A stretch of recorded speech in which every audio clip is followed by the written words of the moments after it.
அனைவருக்கும் இனிய மாலை வணக்கம். நான் உங்கள் பாஸ்கர் மேக்ஸ் யூடியூப் சேனல். நம்ம சேனலில் இன்றைக்கி என்ன பார்க்க போகிறோம் அப்படின்னு கேட்டிங்கன்னா, நம்ம சேனலில் பாஸ்கர் மேக்ஸ் அகாடமியில் பார்த்தீங்கன்னா டெஸ்ட் பேட்ச் போயிட்டுருக்கு. ராமானுஜம் 3.0 வந்து பார்த்தீங்கன்னா ஆல்ரெடி 3 டெஸ்ட் பேட்ச் போயிட்டுருக்கு. 4வது டெஸ்ட் பேட்ச் மார்ச் 16 ஆரம்பிக்கிறேங்க. ஓகேவா? ஸோ மாணவர்கள் விருப்பம் இருந்தால் டிஸ்கிரிப்ஷன் நம்பர் போடுறேன் பாருங்கள். நம்ம டெஸ்ட் பேட்சோட சிறப்பு என்னென்னா ஃபுல்லாக மேக்ஸ் மட்டும் தாங்க பார்க்குறோம். Daily test exam group 4 exam வரைக்கும் இருக்கும். மொத்தம் 100 டெஸ்ட்டு. 75 வந்து டாபிக் வைஸாகவும் 25 வந்து ஃபுல் டெஸ்ட்டாகவும் இருக்கும். எவ்ரி சண்டே வந்து ஃபுல் டெஸ்ட் நடக்குங்க. இப்போ நம்ம 3வது ஃபுல் டெஸ்ட் நம்ம பார்த்துட்ருக்கோம். ஸோ இந்த நான் எடுக்கிற கொஷின்ஸ் பார்த்தீங்க அப்படின்னா, ஏற்கனவே நம்ம படித்த கான்செப்டை கொஞ்சம் மாற்றி கொஞ்சம் யோசிச்சு போடுற மாதிரி ஒரு கேள்வி இருக்கும். எதுவுமே டேரெக்டாக இல்லாமல் இருக்கும். நீங்களே கொஷின் பார்க்கும்போது உங்களுக்கு தெரியும். அதனால் டெஸ்ட் பேட்ச் ஜாயின் பண்ணிங்கன்னா உங்களுக்கு ரொம்ப யூஸ்ஃபுல்லாக இருக்கும் சார். நம்ம வெறும் இந்த 500 தான் 100 டெஸ்ட்டுக்கு. இந்த 500 நீங்கள் கட்டி ஜாயின் பண்ணிங்கன்னா எக்ஸாம் வரைக்கும் ஃபுல்லாகவே வேலிட் 1 இயர் வேலிடிட்டி இருக்கும். அதனால் பார்க்கலாம். ஓகேவா? நம்ம சேனல் நீங்கள் புதுசாக அப்படின்னா இது வரைக்கும் சப்ஸ்கிரைப் பண்ணுங்கள் சார். பிடிச்சிருந்தா ஷேர் பண்ணுங்கள். ஏதாவது சொல்லணும் கமெண்ட்ஸில் சொல்லுங்கள். லைக் பண்ணுங்கள் சார். போகலாமா? ரைட். ஃபஸ்ட்டு கேள்வி. நான் ஏற்கனவே சொல்லுவேன், எப்பவுமே ஒரு சப்ஜெக்டை படிக்கிறோம் அப்படின்னா முதல்ல அதை அனலைஸ் பண்ணணும். எந்த டாப்பிக்கில் எத்தனை கொஸ்டின்ஸ் வரும், எந்த ஏரியாவை கவர் பண்ணால் அந்த கொஸ்டின்ஸ் வரும், இது மாதிரி அனலைஸ் பண்ணி ஷெடியூலில் போட்டு டெய்லியும் ஒரு டாபிக் மேக்ஸ் வந்து டெய்லியும் படிக்கணும். டெய்லி ஒரு டாபிக் கம்பல்சரி படிச்சுட்டே இருக்கணுங்க. போட்டு பார்க்கணும். 2 விஷயம் நல்லா தெரிஞ்சுக்கணும். புக்கு கேள்வி தப்பு பண்ணக்கூடாது, ப்ரீவியஸ் இயர் மாடலில் தப்பு பண்ணக்கூடாது. ஓகேவா? அதையும் தாண்டி ஒன்று கேள்விகள் வருது அப்படின்னா நம்ம ஏற்கனவே படித்ததை வச்சு எப்படி நம்ம அதை பயன்படுத்தணுன்ற விஷயத்தை அப்ளிகேஷனை யோசிச்சு போடணும். வேறு ஒன்றும் இல்லைங்க. ஓகேவா? ரைட். ஃபஸ்ட்டு கேள்வி பாருங்கள். ஒரு எண்ணை 14ஆல் வகுத்தால் மீதி 9 கிடைக்கிறது. அதே எண்ணின் வர்க்கத்தை அந்த நம்பரை ஸ்கொயர் பண்ணி 14 வகுத்தா மீதி என்ன வரும்னு கேட்குறாங்க. முதல்ல அந்த நம்பரை நம்ம கண்டுபிடிக்கணும். அந்த நம்பரில் மினிமம் நம்பர் மேக்ஸிமம் எது ஒன்றா இருக்கலாம். ஆனால் மினிமம் நம்பர் எப்படி கண்டுபிடிக்கிறோன்னா, இந்த 14ஆல் வகுத்தால் 9 மீதின்னு வருது இல்லையா? 14 கூட்டல் 9 23. மினிமம் இந்த நம்பர் 23 எடுத்துக்கலாம். ஓகேவா? இங்கே பாருங்கள். 23 14 வகுங்க. ஓர் 14 14. நீ வேணால் செக் பண்ணுங்களேன். 23 14ஆல் வகுங்க. ஓர் 14 14. மீதி எவ்வளோ? 9. பாருங்கள், ஒரு என்ன 14 வகுத்தா மீதி 9 வருதா? அப்போ அந்த மினிமம் நம்பர் என்ன? 23. இப்போ அதே எண்ணின் வர்க்கத்தை 14 வகுத்தால், வர்க்கம் என்ன? ஸ்கொயர். 23 square divide 14. 23 ஸ்கொயர் பண்ண என்ன வரும்? 529 14ஆல் வகுக்கணும். வகுக்கலாமா? இங்கே பாருங்கள், 529 14ஆல் வகுக்கிறேன். ஓர் 14 14. 2 14 28. 3 14 14 42. அதுதானே? 42 கூட ஒரு 14 ஆட் பண்ணுங்க. 6 56. அப்போ எத்தனை 14 வரும்? 14 42. ஓகேவா? ஓகே, நல்லா புரிஞ்சுக்கங்க. 14 42 கழிச்சா என்ன வரும்? 0. இது 1 109. ஓகேவா? இப்போ அடுத்து என்ன வரும்? எத்தனை 14 போட்டால் வரும் பாருங்கள். 10 14 போட்டால் 140ன்னு வரும். 8 14 போட்டு போகலாமா? 14 × 8. 4 8 32க்கு 2 மீதி 3. ஓர் 8 8. 8 3 11 வரல. அப்போது 14 × 7 போட்டு பார்க்கலாமா? 4 28க்கு 8 மீதி 2. ஓர் 98ன்னு வருதா? இங்கே பாருங்கள், 7 14 98. 109ல் 98 போச்சுன்னா என்ன வரும் அப்படின்னு கேட்டிங்கன்னா 1 1 11 மீதி. அவ்வளோதாங்க. இந்த மீதி தான் நம்மளுக்கு வேணும். ஏன்னா அதே எண்ணின் வர்க்கத்தை 14ஆல் வகுத்தால் மீதி என்ன கிடைக்கும்னு கேட்குறாங்க. 11 தான் சரியான ஆன்சர். எங்கே இருக்குது? ஏ தான் சரியான ஆன்சர். புரிஞ்சுதா? ஓகேவா? பார்த்துக்குங்க. அடுத்தது இது நம்ம பேசிக்கான விஷயம் தாங்க. முதல் உறுப்பு ஏ, பொது விகிதம் ஆர், உடன் ஒரே ஒரு ஜிபி அப்படின்னு சொல்கிறாங்க. ஒரு பெருக்குத்தொடை வரிசையை எடுத்துக்கிட்டாங்க. ஓகேவா? எல்சிஎம்ஐ ஹெச்சிஎஃப்பால் வகுக்கும்போது கிடைக்கும் ஈவு என்ன அப்படின்னு கேள்வி கேட்குறாங்க. இப்போ முதல் டேர்ம் ஃபஸ்ட் டேர்ம் என்ன? ஏ. இப்போ ஒரு ஜிபி ஃபார்ம் பண்ண கற்றுக்கணும். ஏ ஃபஸ்ட்டு உறுப்பு, காமன் ரேஷியோ ஆர்னா, பொது விகிதம் ஜிபினா என்ன? ஜாமெட்ரி ப்ராக்ஷன், பெருக்கு தொடர்கள். பெருக்கு தொடர்னா என்ன பண்ணணும்? ஆர் கூட பெருகிட்டே போகணும். A r, a r square, a r cube dot dot. Last term என்ன கண்டுபிடிப்போம்? A r n - 1. இதாங்க. ஸோ இத்தனை உறுப்பு இந்த இடத்துல இருக்குதுன்னு அர்த்தம். இதுதான் ஜிபி. இதில் ஹெச்சிஎஃப் என்ன வரும் சொல்லுங்கள்? சின்ன நம்பர் தான் ஹெச்சிஎஃப், ஏ அப்படின்னு வரும். இதில் பெரிய நம்பர் என்ன? எல்சிஎம் லாஸ்ட்டில் வருது பாருங்கள். AR⁴ n - 1. இப்போது என்ன கேள்வி கேட்குறாங்க? ஹெச்சிஎம்ஐ எல்சிஎஃப்பால் வகுக்கும்போது, அதானே? இங்கே பாருங்கள், LCM divide HCF. AR⁴ n - 1 divide A cancel ஆகிடுச்சுன்னா R⁴ n - 1. இங்கே பாருங்கள், R to the power of n-1 சரியான ஆன்சர். ஆனால் டி பாருங்கள் ஆர் பவர் n -1ன்னு இருக்குது. மைனஸுக்கு n மட்டும் தான் மைனஸில் போடணுமே தவிர அந்த ஒட்டு மொத்தத்துக்கு மைனஸ் வரக்கூடாது. ஏன்னா ஃபார்ம்லாம் நமக்கு இதான் நிற்கிது. ஓகேவா? ஸோ ரெண்டாவதுக்கு ஏ தான் சரியான ஆன்சர். ஓகேவா? நெக்ஸ்ட்டு அடுத்தது 3வது கேள்வி. இந்த கேள்வி இது ஆல்ரெடி நம்ம படித்த கேள்வி தான். ஆனால் 2 விதமாக யோசித்து நம்ம போடணும். இங்கே பாருங்கள், HCF 18 உள்ளவாறு மிகப்பெரிய 4 இலக்க எண் மற்றும் மிகச்சிறிய 5 இலக்க எண்களின் கூட்டுத்தொகையை கண்டறியவும் அப்படின்னு சொல்கிறாங்க. புரியுதா? HCF 28 இருக்கிற மாதிரி மிகப்பெரிய 4 இலக்க எண் கண்டுபிடிக்கணும், மிகச்சிறிய 5 இலக்க எண் கண்டுபிடிக்கணும், ரெண்டுத்தையும் கண்டுபிடிச்சி ஆட் பண்ணி சொல்லணும்னு சொல்கிறாங்க. ஓகேவா?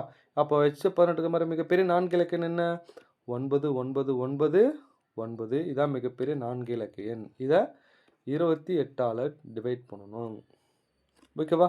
இங்கே பாருங்கள், 3 28 84. இதை கழிக்கலாமா? 5 1 9 159ன்னு வருதா? அடுத்தது 5 28 140 அப்படின்னு வரும். மீதி என்ன? 9 19 வருதா? இந்த மறுபடியும் 99 இறக்குறேன். அடுத்தது 7 23 196 196 கழிச்சா 3ன்னு வரும். அவ்வளோதாங்க. இப்போ பாருங்கள், டைரெக்டாக 28 357ஆல் பெருக்கணும்னா என்ன வரும் அப்படின்னா 9996ன்னு கிடைக்கும். இதே 28 இதுக்கு அடுத்த டிஜிட் போயிட்டோம்னா 5 இலக்கத்தில் மிகச்சிறியன்னு கிடச்சிரும். அப்போ 358ஆல் பெருக்கணும். புரியுதாங்க? இதை பெருக்குனா மிகப்பெரிய 4 இலக்க எண். ஸோ இதுக்கு அடுத்த டிஜிட் 7க்கு அப்புறம் 8 போட்டோம்னா மிகச்சிறிய 5 இலக்க எண் கிடச்சிரும். இதை பெருக்கி பாருங்கள், 1 2 0 24ன்னு வரும். பாருங்கள், இது 5 இலக்கம் இருக்குது. 1 2 3 4 5. அவ்வளோதாங்க. இது ரெண்டுத்தையும் ஆட் பண்ணிங்கன்னா 220 அப்படின்னு ஆன்சர் கிடச்சிரும். 220 எங்கே இருக்குது பாருங்கள், இங்கே பாருங்கள், டி தான் சரியான ஆன்சர். ஓகேவா? பார்த்துக்குங்க. அடுத்தது 4வது கொஸ்டின்ஸ். கொடுக்கப்பட்ட 3 சார்பகா எண்களில் முதல் 2 எண்களின் பெருக்குத்தொகை இது, கடைசி 2 எண்களின் பெருக்குத்தொகை இது எனில் அந்த 3 சார்பகா எண்களின் கூடுதல் என்ன அப்படின்னு கேள்வி கேட்குறாங்க. முதல்ல ஏ பி சி இதான் அந்த சார்பகா எண்ணு எடுத்துக்கிட்டேன். ஓகேவா? முதல்ல இந்த 2 எண்ணோட பெருக்குத்தொகை எவ்வளோ? A b equal to 551. கடைசி 2 எண்களின் பெருக்குத்தொகை என்ன? பிசி ஈக்குவல் டு என்னது? 1073.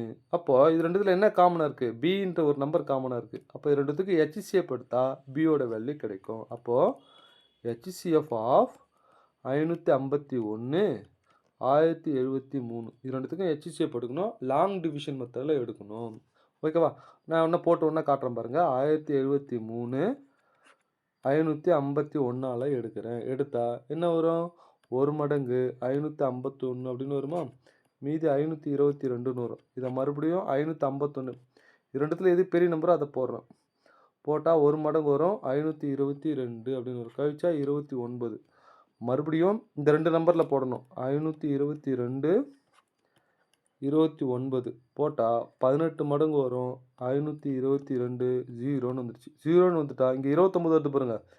இதுதான் HCF 29. அப்போ இது என்ன வேல்யூ? பியோட வேல்யூ. என்ன ரெண்டுத்துலேயும் காமனாக பி தானே காமனாக இருக்குது. பியோட வேல்யூ 29ன்னு தெரியுதா? அப்போது இதாக 551 ஏவோட வேல்யூ வேணும்னா 551 29ஆல் டிவைட் பண்ணிட்டோம்னா ஏவோட வேல்யூ கிடைக்கும் 19ன்னு கிடைக்கும். சியோட வேல்யூ வேணும்னா 1073.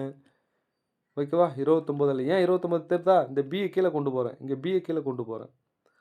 இதை டிவைட் பண்ணிங்கன்னா 37ன்னு கிடைக்கும். அவ்வளோதாங்க. இப்போ ஏபிசி 3 வேல்யூ கிடச்சி போச்சு. 3 சார்பகா எண்கள். இதை 3த்தையும் கூட்டோம்னா ஆன்சர். ஏவோட வேல்யூ என்ன? 19. பியோட வேல்யூ என்ன? 29. சியோட வேல்யூ என்ன? 37. கூட்டுங்க 85ன்னு ஆன்சர் கிடச்சிரும் சார். எங்கே இருக்குது? ஸோ பி தான் சரியான ஆன்சர். ஸோ இது வரைக்கும் HCF LCM சம்பந்தமாக 4 கேள்வி கொடுத்துருக்கு. எப்பவுமே பெரும்பாலும் 3ன்றது 4 கேள்விகள் வரும், பார்த்துக்குங்க. ஓகேவா?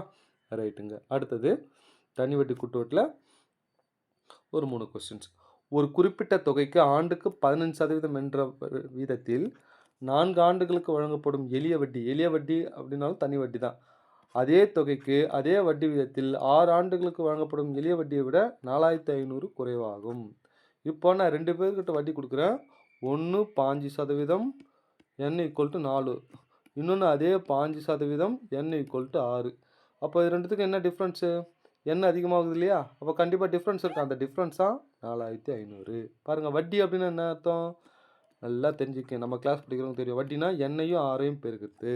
அப்போ 5 நாள் 60%, 5 6 90%. இது ரெண்டுத்துக்கும் டிஃப்ரென்ஸாக 30% தான் எவ்வளோனா 4500.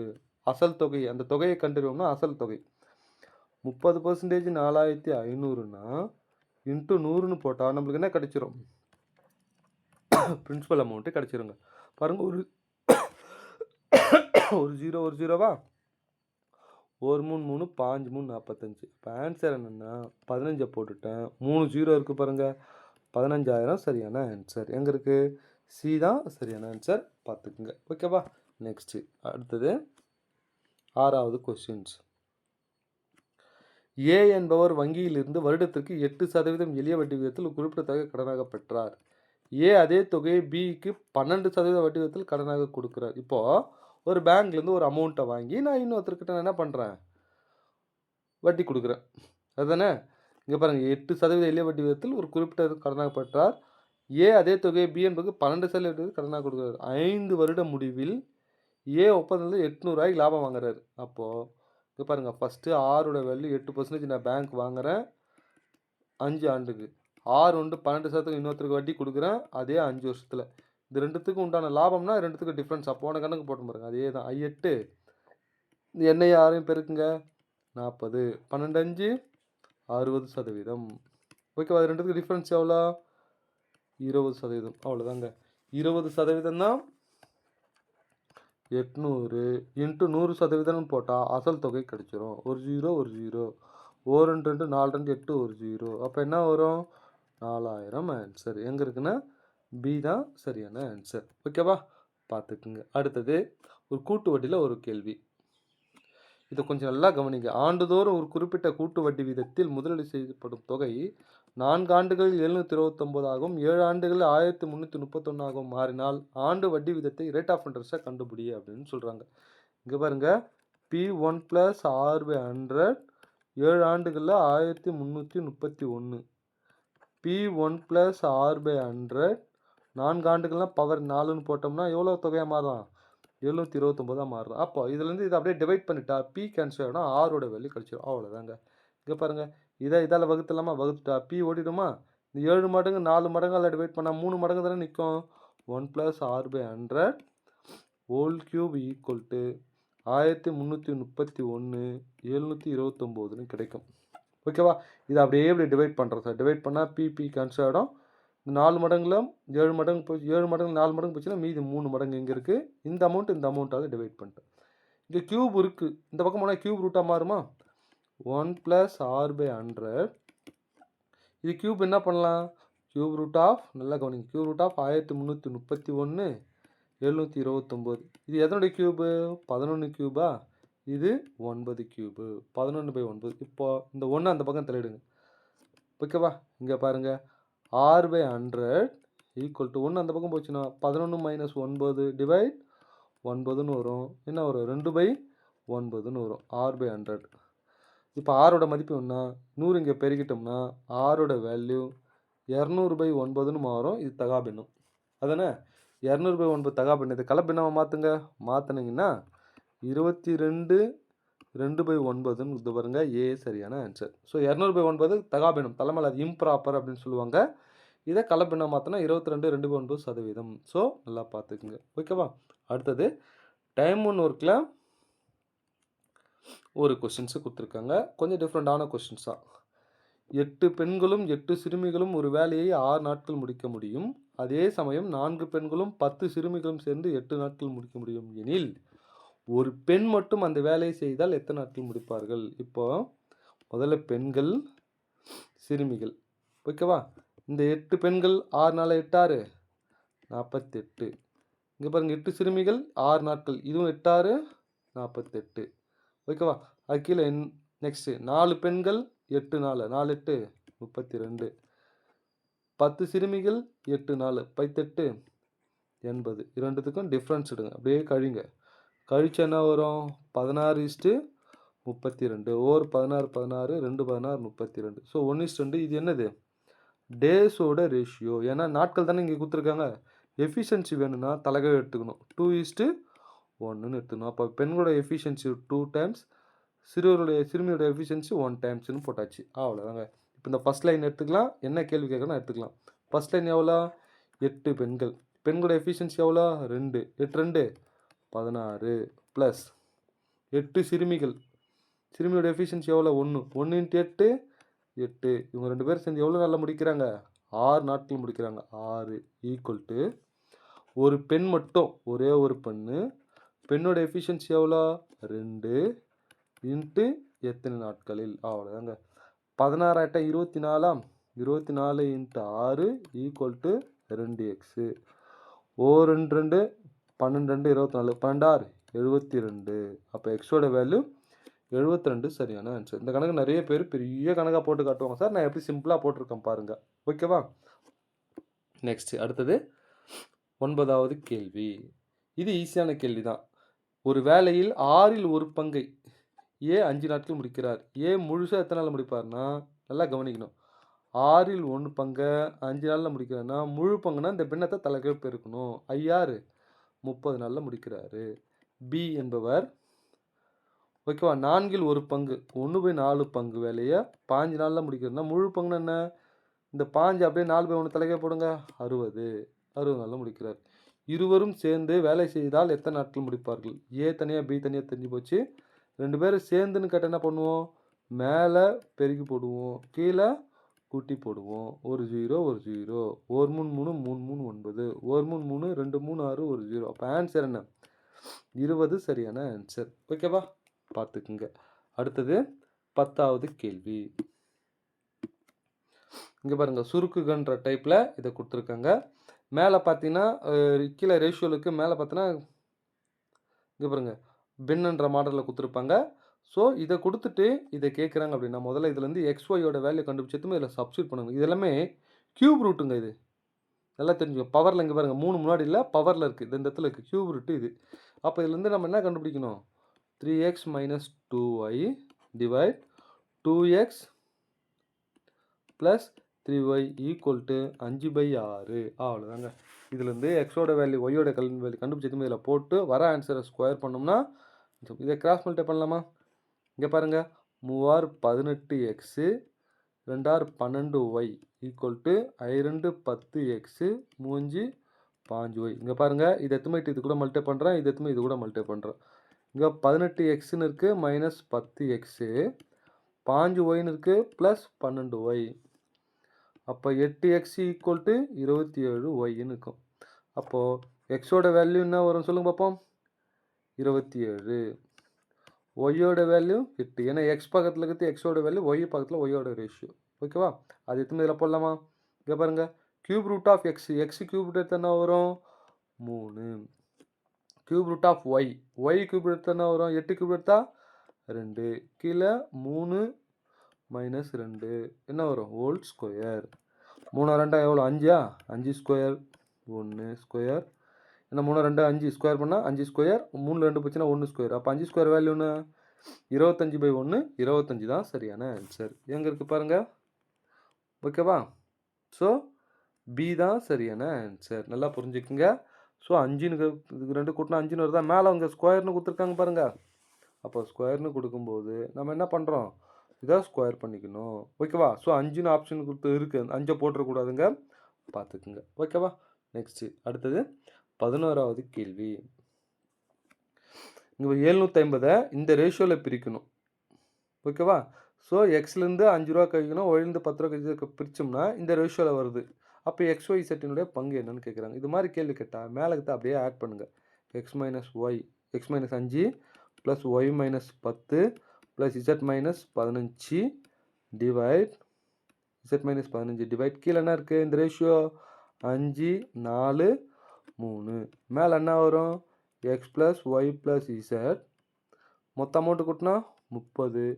கீழே என்ன வரும்? 12. ஓகேவா? இந்த தொகைன்றது நம்மளுக்கு ஏற்கனவே தெரியும். எவ்வளோ அமௌண்ட்? 750.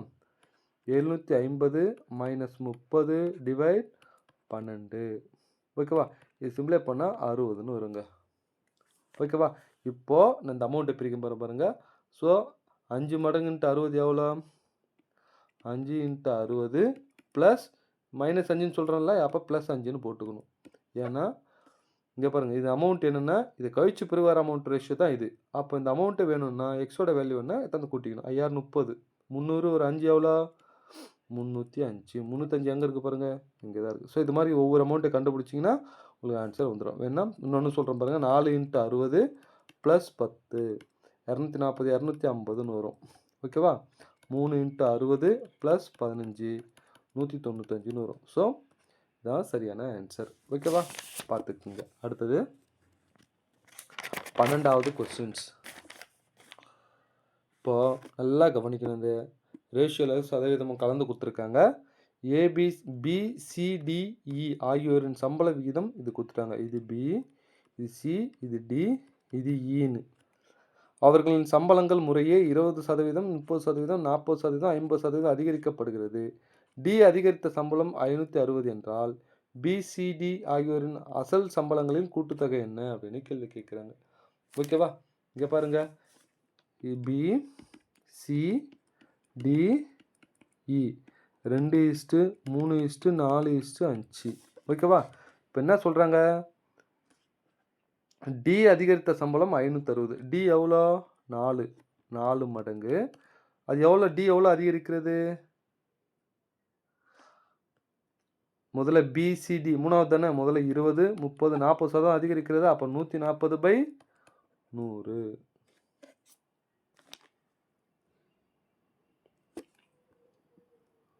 இங்கே பாருங்க, இப்படி போகிறத விட இங்கே பாருங்க, டி அதிகரித்த சம்பளம் தானே 560.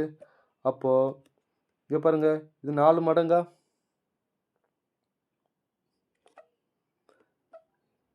எவ்வளோ அதிகரிக்கிறது? 40 அதிகரிக்கிறதா? ஓகேவா? அப்போது 140 மடங்கு தான் 560. 140 மடங்கு 560 நான் இன்ட்டு 100 மடங்கு அப்படின்னு எடுத்துக்கிறேன். இப்போ பாருங்கள், ஒரு 0 ஒரு 0, இது 1 மடங்கு, இது 4 மடங்கு. அப்போ என்ன கிடைக்குது? 1 மடங்கு 400ன்னு கிடைக்குதா? இது என்ன இப்போ ரேஷியோவில் பாருங்கள், 4 மடங்கு தான் 400. 4 மடங்கு 400னா 1 மடங்கு எவ்வளோ? 100. புரியுதாங்க? மறுபடியும் சொல்கிறேன் பாருங்கள். இந்த டி எவ்வளோ அதிகரிக்கிறதுனா 560 தான் மாறுது. அதிகரிச்சிருப்பிருக்கு. எவ்வளோ அதிகரிக்கிறது? 40% அதிகரிக்கிறது. அதிகரிக்கிறதுனா 100ஓட கூட்டுவோம். அப்போ 140% தான் 560 இன்ட்டு 100 எவ்வளோனா 400ன்னு கிடைக்குது. இது எத்தனை மடங்கு? இப்போ ரேஷியோவில் பாருங்கள், 4 மடங்கு. 4 மடங்கு 400ஆக மாறுது. 1 மடங்கு எவ்வளோ? 100. அப்போ இது எத்தனை மொத்தம் கூட்டுங்க. 5 நாளா 9. யாராவது கேட்குறாங்க? BCDE மொத்தம் 5 நாளா 9, 9 2 11, 14 மடங்கு கேட்குறாங்க. அப்போ 1 மடங்கு 100னா 14 மடங்கு எவ்வளோ? 1400. 14 × 100 1400 மொத்தம் கூடுதல் எங்கே இருக்குன்னா ஏ தான் சரியான ஆன்சர். ஓகேவா? பார்த்துக்குங்க. அடுத்தது 13வது கொஸ்டின்ஸ். இந்த கொஸ்டின் நமக்கு எல்லாருக்கும் தெரியும் சார். ஆல்ரெடி எல்லாமே அதிகரிக்கிறது குறையுதுன்னா போடுவோம். ஆனால் அங்கே கேள்வி பார்க்கும்போது தான் கொஞ்சம் வித்தியாசமாக இருக்கும். இந்த கேள்வி ஆர்எஸ்ஆர்லேருந்து எடுத்து கொடுத்துருக்கேன். ஒரு எண்ணை முதலில் 15% அதிகரித்து பின்னர் 15% குறைத்தால் இந்த எண் கிடைக்கிறது. அதே எண்ணை 25% அதிகரித்து பின்னர் 25% குறைச்சி, முதல்ல 25 குறைச்சி அதுக்கப்புறம் அதிகரித்து மறுபடியும் 20% குறைச்சா என்னவா இருக்குன்னு கேட்குறாங்க. இது ஒரே ஸ்டெப்பில் போகிறோம் பாருங்க. 782ன்னு எடுத்துக்கிட்டேன். ஓகேவா? முதல்ல ஒரு எண்ணின் முதல்ல 5% அதிகரித்து பின்னர் 5% குறைக்குதுன்னு சொல்கிறானா, அந்த எண்ணை முதல்ல கண்டுபிடிக்கணும்னா தலைகீழ தானே இந்த ரேஷியோ போடணும். அசல் எண் வேணால் தலைகீழ போடுவோமா? அப்போ மேலே 100ன்னு போடுறோம், இதை 105ன்னு போடுறோம். இங்கே மேலே 100ன்னு போடுவோம், இதை 5% குறைச்சா என்ன வரும்? 85ன்னு போடுறோம். இதை மட்டும் தலைகீழ போடுறோம். ஏன் தெரியுதுங்களா? ஸோ இது வரைக்கும் சிம்பிளை பண்ணால் நம்மளுக்கு அந்த எண் கிடச்சிரும். அந்த எண்ணில் மறுபடியும் இப்போ இதுக்கு வரும். 25% குறைச்ச பிறகு 75/100. ஓகேவா? பின்னர் 25 அதிகரிச்சு 125/100. பின்னர் 20% குறைச்சா என்ன வரும்? 80/100. அவ்வளோதாங்க. இதை மொத்தம் கேன்சல் பண்ணோம்னா நம்மளுக்கு ஆன்சர் கிடச்சிரும். ஓகேவா? இங்கே பாருங்கள், இந்த 100 இந்த 100 இந்த 100 இந்த 100 கேன்சல் ஆகிடுச்சு. 25 3 25 75 4 25 100. ஓகேவா? 16 5 80. 17 5 85. ஓகேவா? 5 2 5 10 5 25 2 5 10 3 5 5 23ன்னு வருது. ஓகேவா? அடுத்து பாருங்க. 1 நாள் 4, 4 நாள் 16. 2 2 4, 9 2 18. ஓகேவா? அவ்வளோதாங்க. இதை 23 9 இதை நீங்கள் சுருக்கணும். சுருக்குனீங்கன்னா உங்களுக்கு ஓகேவா? ஆன்சர். சரி, இது மொத்தம் சுருக்குங்க. கேன்சல் பண்ணலாமா? 23 எத்தனை மடங்கு வரும் பாருங்க. 23. இங்கே இடம் இல்லை. ஸோ இதை சுருக்குனீங்கன்னா 23 டேபிளில் தான் கேன்சல் பண்ணி ஏன்னா 23 பகாயன். ஸோ ஃபைனலாக ஆன்சர் என்ன வரும்னா ஓகேவா 600 அப்படின்னு கிடைச்சிரும். ஃபைனலாக இது மொத்தம் சிம்பிளை பண்ணிங்கன்னா ஆன்சர் என்ன கிடைக்கும்? 600 பார்த்துக்குங்க. ஓகேவா? நெக்ஸ்ட் அடுத்தது 14வது கொஸ்டின்ஸ். ஏரியா அண்ட் வால்யூமில் ஒரு 3D கொஸ்டின்ஸ் கொடுக்குறாங்க. ஒரு உருளை சிலிண்டர். இந்த உருளையோட பார்த்தீங்கன்னா ஆரம் உயரம் விகிதம் 6, உயரங்களோட விகிதம் 5:7. இது 5x, இது 7xன்னு எடுத்துக்கலாம். அதன் கன அளவு கொடுத்துருக்காங்க. ஓகேவா? கன அளவு என்ன? 4400. உருளையோட கன அளவு ஃபார்முலா என்னென்னா பை ஆர் ஸ்கொயர் h. பைனா 22/7. ஆர் ஸ்கொயர் அப்படின்னா என்ன? ஆறுனா 5 மடங்கா? அப்போது இங்கே பாருங்கள் 5x into 5x into h எவ்வளோ? 7x equal to 4400. இங்கே பாருங்கள் இந்த 7 கேன்சல் ஆகிடுச்சு. ஓகேவா? இப்போ என்ன பண்ணலாம்? இதெல்லாமே அடிக்கணுங்க. இது அடித்தோம்னா எக்ஸ் கியூபோட வேல்யூ கிடைக்கும். ஓகேவா? எக்ஸ் கியூபோட வேல்யூ 8 அப்படின்னு இதெல்லாம் அடிச்சு பாருங்கள். அடிச்சுன்னா எக்ஸ் கியூப் 8, எக்ஸோட வேல்யூ என்ன கிடைக்கும்? 2ன்னு கிடைக்கும். எத்தனை இதில் போடுங்க. 2 10, 2 14. அவ்வளோதாங்க. ஆரம் வந்து 10, உயரம் வந்து 14. என்ன கேட்குறாங்க? ஆரத்தோட மதிப்பு தான் கேட்குறாங்க. 10. பி தான் சரியான ஆன்சர். ஓகேவா? ஸோ 11 அடிக்கலாம். இங்கே பாருங்க அடிச்சு காட்டும் பாருங்க. 2 11 22, 4 11 44, 2 0. ஓ 2 2, 2 2 4, 2 0. ஓ 5 5, 4 5 20, 1 0. ஓர் 5 5, 8 5 40. அப்போ மீதி என்ன இருக்குங்க? எக்ஸ் மட்டும் தான் இருக்குது. அப்போ எக்ஸ் கியூபு இங்கே 8. அப்போ எக்ஸோட வேல்யூ 2. ஓகேவா? புரியுதுங்களா? பார்த்துக்குங்க. அடுத்தது சுருக்குக டைப்பில் ஒன்று கொடுத்துருக்காங்க. இதை நிறைய பேர் என்ன பண்ணுவாங்க? ஃபார்முலா போட்டு அதெல்லாம் எல்சிஎம் எடுத்து அதெல்லாம் வேணாங்க. இது மாதிரி வரதுனால சப்ஸ்டியூஷன் மாதிரி யூஸ் பண்ணுங்கள். 3 வேல்யூ ஆட் பண்ணால் 0 வரும். அந்த 3 வேல்யூ ஆட் பண்ணுற மாதிரி 0 எடுத்துக்கிட்டு எத்தனை இதில் போட்டுருங்க. ஆன்சர் வந்துடுங்க. முடிஞ்சு போச்சுங்க. ஏவுக்கு 1, பிக்கு 2, சிக்கு -3. எத்தனை இதில் போடுங்க. ஏவோட வேல்யூ 1, பியோட வேல்யூ 2, சியோட வேல்யூ இது 3 ஆட் பண்ணுங்கள். 0 வருதா? அப்போ ஏவோட வேல்யூ 1 ஸ்கொயர் பண்ண என்ன வரும்? 1. இங்கே 1 ஸ்கொயர் பண்ணால் 1 மைனஸ் பிசி. இது ஏ, இது பி, இது சி. பிசி என்ன? பிசியும் பெருக்குங்க. -3 2 பெருக்குனா -6. அப்போ +6 மாறிடும். நெக்ஸ்ட்டு பி ஸ்கொயர் 2 ஸ்கொயர் பண்ணால் என்ன வரும்? 4 டிவைட் 4 மைனஸ் சிஏ ஓர் -3 -3. அப்போ -3னா +3 plus c square minus square பண்ணால் ப்ளஸ்ஸு 3 ஸ்கொயர் பண்ணால் 9. இதே 9 இங்கே வந்துடும். ஏபி மைனஸ் ஏபி ஓ 2 2. இங்கே பாருங்கள் 1/7 ப்ளஸ் 4/7 ப்ளஸ் 9/7. ஓகேவா? புரியுதுங்க என்னன்றத? இப்போ இது மேலே ஆட் பண்ணுங்க. 9 10 14. 14 டினாமினேட்டர் சேம் வந்தால் காமனாக கீழே போட்டு மேலே ஆட் பண்ணிக்கலாம். 1 7 2 14. அப்போ ஆன்சர் என்ன? 2 தான் சரியான ஆன்சர். ஸோ சி தான் சரியான ஆன்சர். பார்த்துக்குங்க. ஓகேவா? அடுத்தது ரீசனிங்கில் ஒரு கேள்வி. இங்கே பாருங்க. இருங்க.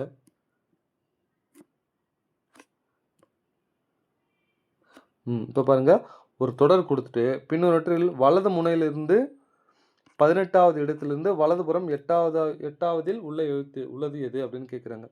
எப்பவுமே ஒரு லைனை கொடுக்குறாங்கன்னா இது இடது பக்கம் லெஃப்ட்டு, இது வலது பக்கம். அதனால் வலது முனையிலேருந்து 18வது 1 2 3 4 5 6 7 8 9 10 11 12 13 14 15 16 17 18 4 கிடைக்குது. அதானே? இதுக்கு மறுபடியும் செக் பண்ணலாமா? 18வதுன்னு 1 2 3 4 5 6 7 8 9 10 11 12 13 14 15 16 17 18 4ன்னு கிடைக்குது. ஓகேவா? மறுபடியும் சொல்கிறேன் பாருங்கள். 1 2 3 4 5 6 7 8 9 10 11 12 13 14, 15, 16, 17, 18 4ன்னு கிடைக்குது. 18வது எழுத்து. இதுலேருந்து வலதுபுறம் 8வது எழுத்து. இங்க பாருங்க. 1, 2, 3, 4, 5, 6, 7, 8. இந்த கொஸ்டின்ஸ் ஒரு சின்ன கரெக்ஷன்ஸ் இருக்கு. ஆன்சர் வந்து என்ன வருது அப்படின்னு கேட்டீங்கன்னா 18 1, 2, 3, 4, 5, 6, 7, 8 5 வரணும்.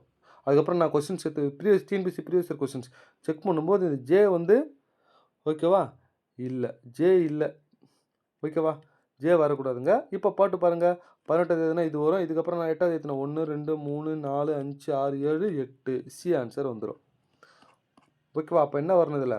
ஸோ நார்மல் பேசிக்கான விஷயம் தான் பார்த்துக்குங்க. அப்போ சி தான் சரியான ஆன்சர். ஓகேவா, ஸோ சின்ன கரெக்ஷன்ஸ் இங்கே என்ன வரக்கூடாது, ஜே வரக்கூடாது, பார்த்துக்குங்க. அடுத்து 17வது கேள்வி.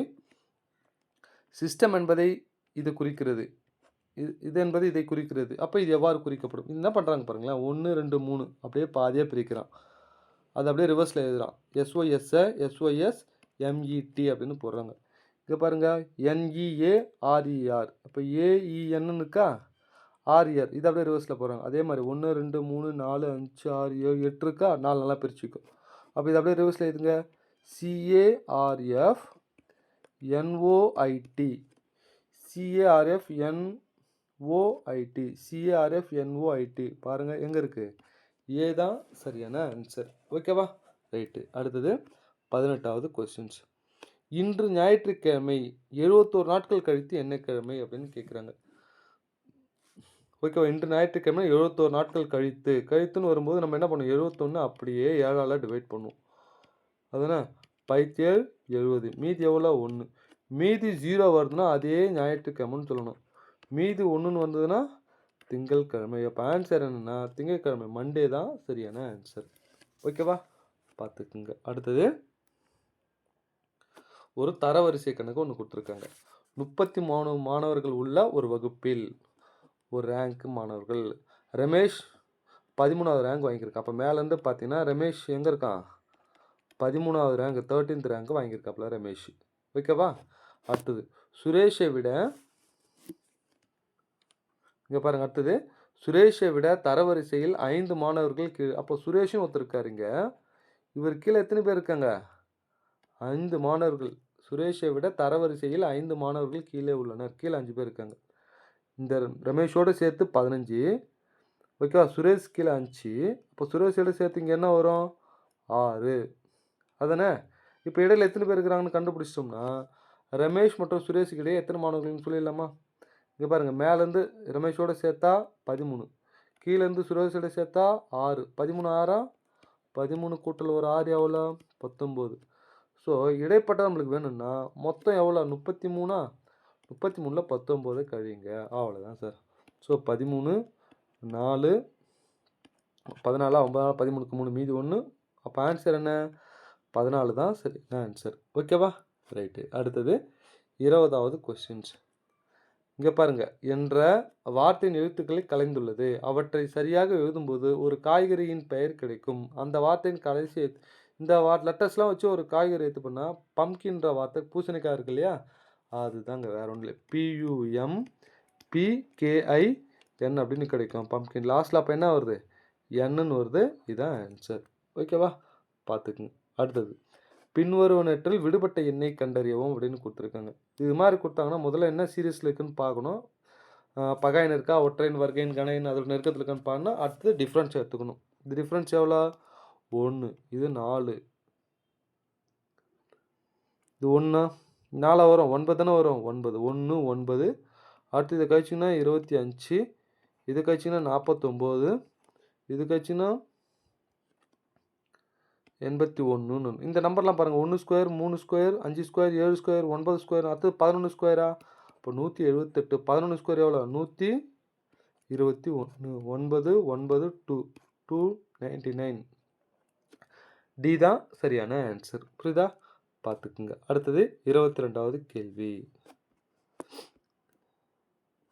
ஒரே சமயத்தில் 2 பகடைகள் உருட்டப்படுகின்றன. அதில் முதல் பகடை காட்டும் எண் 2வது பகடை காட்டும் எண்ணை விட குறைவாக இருக்கணும். ஃபர்ஸ்ட் நம்பரு கம்மியாக இருக்கணும், செகண்ட் நம்பர் அதிகமாக இருக்கணும். இது மாதிரி எத்தனை நம்பர்கள் சாத்தியமானதை மட்டும் கேட்குறாங்க. ப்ராபபிலிட்டி கேட்டால் அந்த நம்பரை போட்டு டிவைட் 36ன்னு போட்டுக்கணும். ஆனால் சாத்தியம்னு போடணும். இப்போ பாருங்கள் 1,1 வருமா? இங்கே பாருங்கள், முதல் பகடை காட்டும் எண் இரண்டாவது காட்டும் எண்ணை விட குறைவாக இருக்கணும். ஓகேவா? இதில் பாருங்கள் குறைவாக இருக்குமா பாருங்கள். 1,1 வருமா? வராது. 1,2 வரும். 1,3 1,4 1,5 1,6. ஓகேவா? அடுத்தது 2,1 வராது, ஏன்னா ஃபஸ்ட்டு அதிகமாகுது. 2,2 வராது. அடுத்தது 2,3 2,4 2,5 2,6. பாருங்கள் ஃபஸ்ட்டு செகண்டோட கம்மியாக இருக்குது, அதான் சொல்கிறோம். அடுத்து 3,1 வராது, 3,2 வராது, அடுத்து 3,3 வராது. அடுத்து என்ன வரும்? இங்கே 3,4 வருமா? இங்கே பாருங்கள் 3,4 வருமா? அப்போது 3,4 வரும், 3,5 வரும், 3,6ன்னு வரும். அடுத்து 4,1 வராது, ஏன்னா ஃபஸ்ட்டு அதிகமாக இருக்கக்கூடாது. 4,2 4,3 4,4 4,5 4,6. அடுத்து என்ன வரும்? 5,5 வராது, 5,6 மட்டும்தான் வரும். இப்போ பாருங்கள், இதில் 1 இதில் 2 இதில் 3 இதில் 4 இதில் 5 மொத்தம் கூட்டுங்க. 5 9 9 10 15 அப்படின்னு வருது. அப்போ ஆன்சர் என்ன? பி 15 தான் சரியான ஆன்சர். இதே ப்ராபபிலிட்டின்னு கேட்டால் 15/36ன்னு போடுவோம். ப்ராபபிலிட்டின்னு கேட்கல. ஓகேவா? அப்போ வாய்ப்புகள் மட்டும் கேட்கும்போது 15 அப்படின்னு சொல்லணும், பார்த்துக்குங்க. ஓகேவா? நெக்ஸ்ட்டு அடுத்தது இங்கே பாருங்கள், திடீர்னு ஒரு 2D கொஸ்டின்ஸ் வருது. ஒரு சமபக்க முக்கோணத்துடைய பரப்பு கொடுத்துட்டாங்க 27√3 சென்டிமீட்டர் ஸ்கொயர் எனில் அதன் உயரம் என்ன அப்படின்னு கேட்குறாங்க. அதானே? பரப்போட ஃபார்முலா என்ன? இங்கே சமபக்க முக்கோணத்தோட பரப்போட ஃபார்முலா அப்படின்னு கேட்டிங்கன்னா ஏரியா என்ன வரும்? √3/4 a² அப்படின்னு வரும். உயரத்தோட ஃபார்முலா என்ன? √3/2 a அப்படின்னு வரும். ஓகேவா? இதுலேருந்து ஏவோட வேல்யூ கண்டுபிடிச்சிட்டு இதில் போட்டோம்னா முடிச்சு போச்சுங்க. இங்கே பாருங்கள், √3/4 a² ஈக்குவல் டு 27√3. இந்த பரப்பை இதுக்கு ஈக்குவல் பண்ணுறேன். பாருங்கள், இது ரெண்டு கேன்சல் ஆகிடுச்சு. அப்போ a² ஈக்குவல் டு என்ன வரும்? 27 × 4.